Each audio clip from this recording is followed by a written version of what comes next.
නාඩ සුබ දවසක් ඒවා. අද මම කතා කරන්නේ UK ඇවිල්ලා හරි UK එන්න බලාපොරොත්තුෙන් ඉන්න කෙනෙක් නම් තමන්ට තියෙන බැචලර් ඩිග්‍රී එක නම් මෙහෙ ඇවිල්ලා ජොබ් එකක් හොයාගන්න අමාරුද නැත්නම් හොයාගන්නේ කොහොමද කියලා.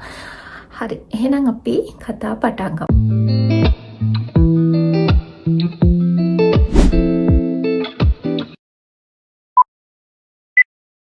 අපි මේ ගැන ස්ටෙප් බයි ස්ටෙප් කතා කරමුකෝ. මුලින්ම අපි කතා කරමු ලංකාවේ ඉඳලා ඩිරෙක්ට් UK වලට ඇප්ලයි කරන්න පුළුවන්. ඇත්තටම පුළුවන්. හැබැයි ලැබෙන්න පුළුවන් අවස්ථාව සීමිතයි. මොකද UK වල ගොඩක් කම්පැනි බලන්නේ මේ රටේම ඉන්න කෙනෙක් ස්පොන්සර් කරලා හරි එයාව තියාගන්න.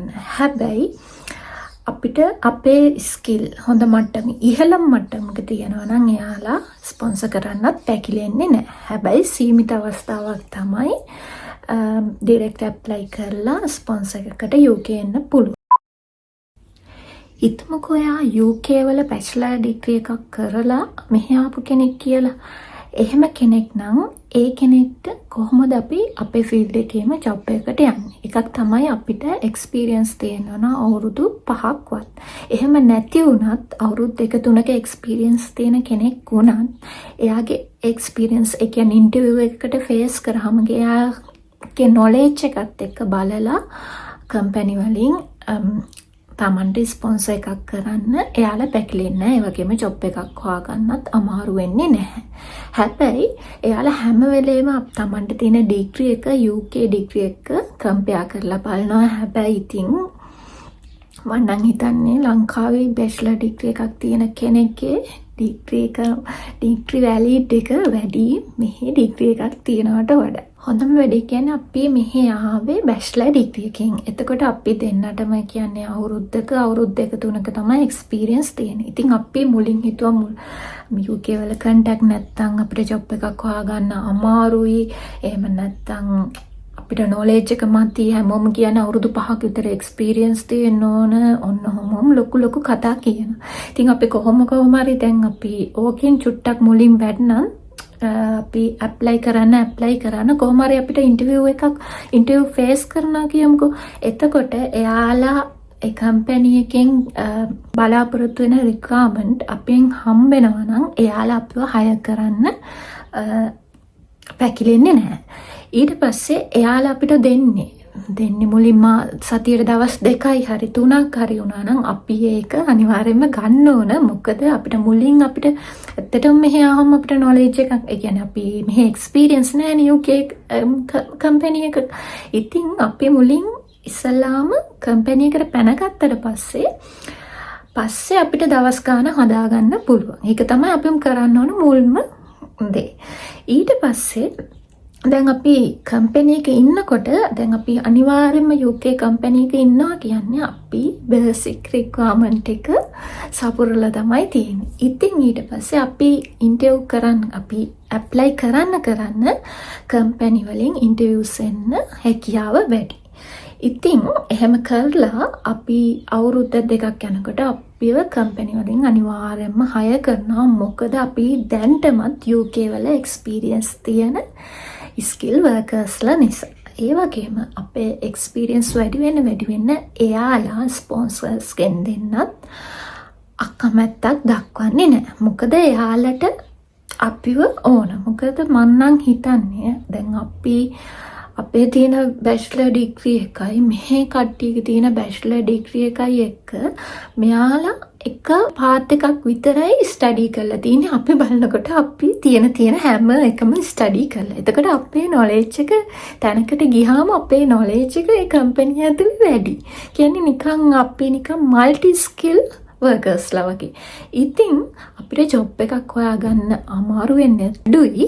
ඒ වගේම ස්පොන්සර් එකක් ගන්නත් ලොකු අපහසුාවක් නැහැ. තව තව එකක් තමයි බැචලර් ඩිග්‍රී තියෙන ගොඩක් කට්ටිය UK නෝ කෙයා වර්කර්ස් විදියට. මම දන්නේ මන් නම් දන්නේ ඇයි ඔයාලා එහෙම ඉන්නේ කියලා.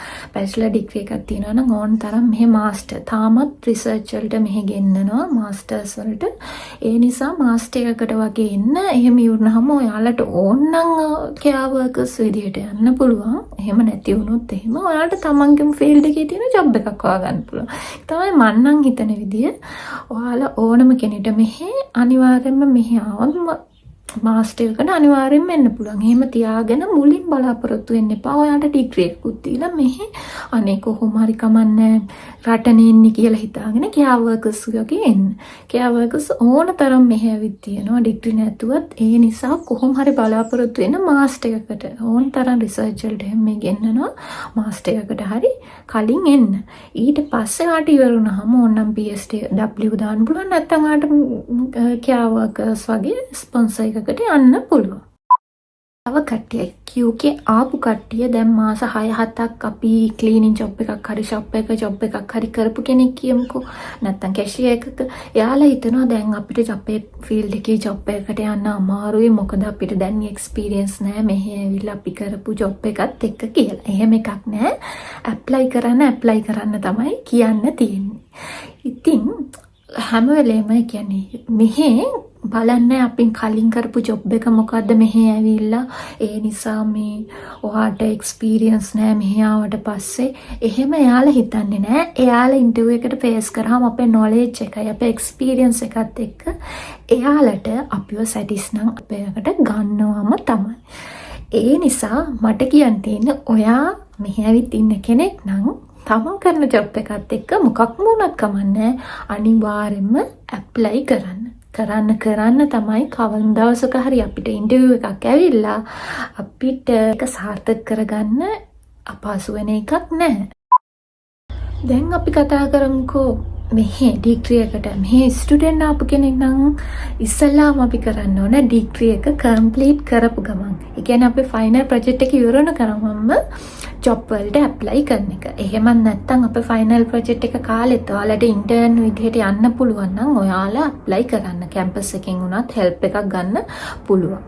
ඒ වගේම ඇප්ලයි කරලා ඉවර ගමන් මම හොඳට දැකලා තියෙනවා මෙහි ආපු ස්ටුඩන්ට්ලා මුලින්ම කරන්නේ ඇවිදින එකයි වාහනයක් ගන්න එකයි. ඒක තමයි මේ ප්‍රොජෙක්ට් එක කියන්නේ ඩිග්‍රී එක කම්ප්ලීට් කරපු ගමන් එයාලගේ ප්‍රධාන ටාගට්. ඒක නෙමෙයි ඔයාලා ඉස්සල්ලාම බලන්න ඕනේ ඔයාගේ ෆියුචර් එක හදාගන්න. ඔයාට හොඳ ජොබ් එකක් තිබ්බොත් එහෙම අපිට අනිත් දේවල් සාර්ථක කරගන්න හරිම ලේසි. අපේ ටයිම් එක තමයි බොහොම වැදගත්. ඒ නිසා ඔයා ස්ටුඩන්ට් කෙනෙක් ඉන්නවා නම් ඉස්සෙල්ලාම ඉන්ටර්න් ඇප්ලයි කරන්න. ඉන්ටර්න් නැති වුණා නම් ඔයා රිසර්ච් එක කම්ප්ලීට් කරලා ඉවර නම් අනිවාර්යයෙන්ම ඇප්ලයි කරන්න කියලාම තමයි කියන්න තියෙන්නේ.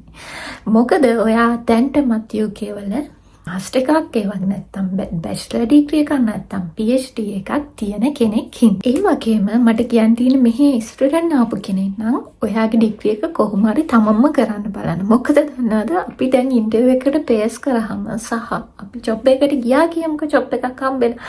ඊට පස්සේ අපි මේ ඩිග්‍රී එකේ තියෙන දේවල් අපිට බැරි නම් හැමදේම chat GPT එකටම දීලා අපේ වැඩ ටික කරගන්න අමාරුයි. මොකද මෙහි ආපු හැමෝම බලන්නේ chat GPT එකෙන් තමයි ඔක්කොම කරන්නේ. මොකද අපේ මොලේ පාවිච්චි කරන්න කිසිම ඕනකමක් නැහැ.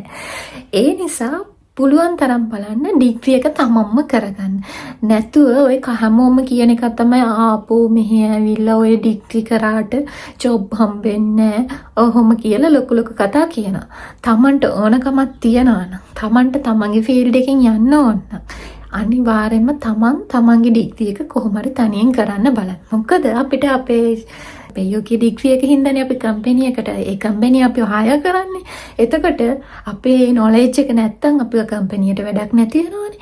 ඒ නිසා අපි දැන් ඊට පස්සේ ජොබ් එකට ගියාට පස්සේ හිතන්න ඕන අපි කොහොමද කම්පැනියට නැතුවම බැරි කෙනෙක් වෙන්නේ කියලා. එතකොට අපි ඔය කම්පැනියට නැතිවම බැරි කෙනෙක් නම් එයාලා අපිට ස්පොන්සර් කරන්න කිසිම වෙලාවක මෙයාට දෙන්න බෑ. මෙයා මේ වෙන රටක අපි UK වල කෙනෙක්ටම දෙන්න ඕනේ එහෙම කියලා නම් මෙයාලා කොහොමද හිතන්නේ නැහැ. හරි. දැන් ලංකාවේ ඉන්න කෙනෙක් නම් එයාගේ ස්කිල් හොඳ හයි ස්කිල් තියෙනවා නම් මෙහෙන් අපි ස්පොන්සර් කරනවා කියවනේ. ඒ වගේ මෙහි ඉන්න කෙනෙක් නම් එයාගේ එක්ස්පීරියන්ස් සහ නොලෙජ් එකක් එක්ක මෙහි ඉන්න කට්ටියට කම්පැනි වලින් හයර් කරනවා කියවනේ. හරි. දැන් අපි කම්පැනි එකට ගියාට පස්සේ තව කරන්න ඕන දෙයක් තමයි රිලේටඩ් ට්‍රේනින් කෝස් තියෙනවා. ඊට පස්සේ අපිට වැඩිපුර කෝස් තියෙනවා. කියන්නේ ගාන වැඩි තමයි. අපි ඒ කෝසස් ටික කරන්න බලන්න ඕන. සල්ලි හොයන ගමන් අපේ කෝසස් ටිකත් කරන්න බලන්න ඕන. එන්නේ ඒව තමයි ක්වොලිෆිකේෂන්. ඒ කියන්නේ අපිට මාස්ටර් එකක් හරි ස්ටුඩන්ට් බැචලර් එකක් හරි PhD එකක් හරි තියෙන කෙනෙක්ට UK වල තව අපිට ගන්න තියෙන එක්ස්ට්‍රා නොලෙජ් එකක් ගන්න තියෙනවා කෝසස්. එන්නේ කෝසස් ටික කරන්න බලන්න. ඒ වගේම කම්පැනි ඇතුළේ තියෙන කෝසස් අපිට කරන්න නිකන් එයාලගේම කෝසස් තියෙනවා. ඒ කෝසස් ඔක්කොම කරන්න. එයාලගේ තියෙන සර්ටිෆිකට් උනත් අපිට තව එකකට කියන්නේ අලුත් තැනකට ඉහළ පඩියකට යන්න ඕනේ නම් හයි සැලරි එකකට යන්න ඕන නම් අපිට ඒ තියෙන සර්ටිෆිකට් උන් මාර්ම වැදගත් වෙනවා. තව කට්ටියක් හිතනවා ඉංග්‍රීසි කතා කරන්න හොඳටම බැරි නම් ජොබ් එකක් හොයාගන්න අමාරු කියලා. ඉතින් ඔයාලා මෙහි ආවට පස්සේ ඔක මාස දෙක තුනක් මාස 6-7ක් අවුරුද්දක් විතර යනකොට අපි කට්ටියත් එක්ක කතා කරනකොට අපේ ඉංග්‍රීසි කොහොමත් හොඳටම හොඳ තත්ත්වයකට එනවා. එතකොට අපිට ජොබ් එකකට යන්න එහෙම අමාරු නෑ. මොකද මෙහි රටේ හිටියත් සමහරක් කට්ටියක එක රටවල් වල ඉංග්‍රීසි වල ප්‍රොනවුන්සින් මාරම වෙනස්. අපිට උනත් වෙලාවකට හරි අමාරුයි අල්ලගන්න මොකද්ද මේ කියන්නේ කියලා. වචන හරි ප්‍රොනවුන්සින් මාරම වෙනස්. එහෙම තියලත් එයාලටත් ජොබ් එක හොයාගන්න පුළුවන් නම් අපිටම අවුරුද්දක් විතර යනකොට අපි මේ ඉගෙන ගත්ත හොඳ බැචලර් එකක් තියෙන කෙනෙක් නම් අපිට බැරි වෙයිද මෙහි තියෙන ජොබ් එකක් හොයාගන්න. තව දෙයක් තමයි ජොබ් හොයාගන්නකොට අනිත් අය කියන දේවල් නම් අහා ඉන්න එපා. මොකද එයාලගේ ඒ සිටුේෂන් එකත් එක්ක කියන දේවල් එක්ක සමහරක් වෙලාවට අපි බය වෙනවා ජොබ් එකකට ඇප්ලයි කරන්න. හොඳම වැඩේ අපි චුට්ටක් කට්ටියකින් ඈත් වෙලා අපේ තියෙන ෆියුචර් එක අපි හදාගන්න එක. අනිත් අය කරන දේවල් අපි කරන්න ඕනේ නැහැ. ඉස්සෙල්ලාම අපේ ෆියුචර් එක අපේ වැලිඩ් එක අපි හදාගත්තට පස්සේ අපිට අනිත් අය කරන දේවල් වැඩක් නැහැ. අපි අපේ ටාගට් එකට අනිවාර්යෙන්ම යනවා. ඒ නිසා කවුරු කොහොම කිව්වත් මෙහි ඇවිල්ලා ජොබ් එකක් හොයාගන්න අමාරුයි අපේ ෆීල්ඩ් එකේ කියන ඒවා වෙන්න පුළුවන්. ඒත් අපි ඇප්ලයි කරන්න ඕනම අපි හිතන්නකො අපි A level කරන්නත් අපි මහන්සි වෙන තරමටනේ අපිට කවදා හරි යුනිවර්සිටි එකකට යන්න. කියන්නේ ගවර්න්මන්ට් යුනිවර්සිටි එකකට වුණත් යන්න පුළුවන් ඉන්නේ අපි මහන්සි වෙන තරමට. නැතුව අපි ඒක කියා හිටියොත් එහම A level කියන්නේ මාරම අමාරුයි හොඳම දේ අපේ වයසත් යන හින්දා ෆස්ට් අය එකම කරලාට පස්සේ ජොබ් එකකට ඇප්ලයි කරන්න නැත්නම් මේ ප්‍රයිවට් ඩිග්‍රී එකක් කරන්න. එහෙම හිතීතේ කියන්නේ අපි කවදාකවත් අපි යුනිවර්සිටි එකකටවත් යන්න හම්බෙන්නේ නැහැ. ඒ වගේ තමයි මෙහිම. කවුරු කොහම කිව්වත් අපි බලන්න ඕන කොහොම හරි අපේ ටාගට් වලට යන්න. යාලා කියන ඒවා අපි හොඳ දෙයක් නම් අපි ගන්න ඕන. ඒක නරක දෙයක් නම් අපි අතහැරලා දාලා කොහොම හරි අපේ පැත්තෙන් අපේ ටාගට් එක යන එක තමයි මේන් පොයින්ට් එක. අපි දැන් ඉන්න ජොබ් එකේ අපිට ස්පොන්සර්ස් හරි දෙනවා කියමුකෝ. ඊට වඩා අපි දැන් ආයෙ ඇප්ලයි කරන එකේ හරි අපි හැම වෙලේම බලන්න ඕනේ ස්පොන්සර්ෂිප් එකක් අපිට දැන් ජොබ් එකක් තියෙනවා නම් අපි ඊට පස්සේ හිතන්න ඕන ස්පොන්සර් නැති ජොබ් කම්පැනි එකට යන්න නෙමෙයි අපි බලන්න ඕන ඒක ස්පොන්සර් තියෙන කම්පැනියක් සහ අපේ වැලිඩ් එක තව වැඩි කරගන්න අපේ එක්ස්පීරියන්ස් වැඩි කරන්න පුළුවන් වේකන්සි එකකට යන්න එන්නේ වගේ දේවල්. නැතුව අපි ස්පොන්සර්ෂිප් එකක් තියෙන කම්පැනි එකක ඉඳලා අපේ ජොබ් එකේ ඇනුවල් සැලරි එක අඩු වුණත් වෙන එකකට ඊටත් වඩා ලොකු වැලිඩ් එකකට ලොකු සැලරි එකකට යන්න පුළුවන් වුණත් ඒක ස්පොන්සර් දෙන්නේ නැත්නම් පොඩ්ඩක් හිතලා බලන්න. මොකද අපිට මේකින් එක තමයි හොඳම වැඩේ සහ අපේ ක්වොලිෆිකේෂන් හදාගන්න ගමන් තියෙන අපිට කරන්න තියෙන අපේ ට්‍රේනින් කෝසස් කරන ගමන් අපි ඒ කම්පැනි එකට හොඳ වැලිඩ් එකක් සහ කියන්නේ අපි මල්ටි ස්කිල් වර්ක කෙනෙක් එන තරමට කම්පැනි එකට අපිට ඒ කම්පැනියෙන් අපිට ස්පොන්සර් එකක් ගන්න අමාරු වෙන්නේ නැහැ. සහ අපි දැන් ඒකට හුරු වෙලා තියෙන්නේ. ඒ නිසා තමන්ට ජොබ් එකක් තියෙනවා නම් තව සැලරි එක වැඩි කරගන්න ස්පොන්සර්ෂිප් එක නැති කම්පැනි එකට යන්න හිතන්න එපා. ඊට වඩා හොඳයි මං හිතන්නේ මේ කම්පැනි එක යන්න. ඒ වුණත් මම නම් කියන්නේ දැන් මං කියන කතාව මං කියන්නේත් කතාවක් නේ. ඒ කතාව වුණත් ඔයාලා මගේ වීඩියෝ එකකින් වුණත් ඔයා ගන්න ඕනේ එකකින් ගන්න පුළුවන් ඔයාට ගන්න පුළුවන් දේවල්. ඒකේ සිටුේෂන් එක වෙනස් වෙන්න පුළුවන්. සමහර විට ඔයාට හය සර්වර් එකකට ගිහිල්ලා ඒකේ ටික කාලයකට කරලා තව එකකට යන්න පුළුවන් වෙන්න පුළුවන්. ඒ නිසා වීඩියෝ එකකින් වුණත් මගේ වීඩියෝ එකකින් වුණත් ඒකේ හොඳ දෙයක් තියනවා නම් විතරක් ගන්න කියලා තමයි කියන්න තියෙන්නේ. ඉතින් එහෙනම් අද මම මෙතනින් වීඩියෝ එක අවසන් කරනවා. ඉතින් මම කියන්නේ ඔයත් බැචලර් ඩිග්‍රී එකක් තියනවා නම් රටකට යන්න ආසාවෙන් ඉන්නවා නම් ඒක අනිවාර්යෙන්ම ඔයා ඉෂ්ට කරගන්න ඕන. ඒ බලාපොරොත්තු ඉෂ්ට කරගන්න ඕන. ඒ වගේම ඔයා දැන්ටමත් ඒ වගේ රටක ඉන්නවා නම් ඔයා බලන්න ඕන ඔයාගේ ෆියුචර් එක. ඒ කියන්නේ තමන්ගේ knowledge එක තව වැඩි කරන්න පුළුවන් අපේ ෆීල්ඩ් එකේම ජොබ් එකකට යන්න බලන එක. ඉතින් ඔයාලට උනත් මම කිව්වා වගේ හොඳ දේවල් තියෙනවා නරක දේවල් තියෙනවා. මගේ වීඩියෝ එකෙන් උනත් හොඳ දෙයක් තියෙනවා නම් ඒ හොඳ දේ ගන්න ඕන.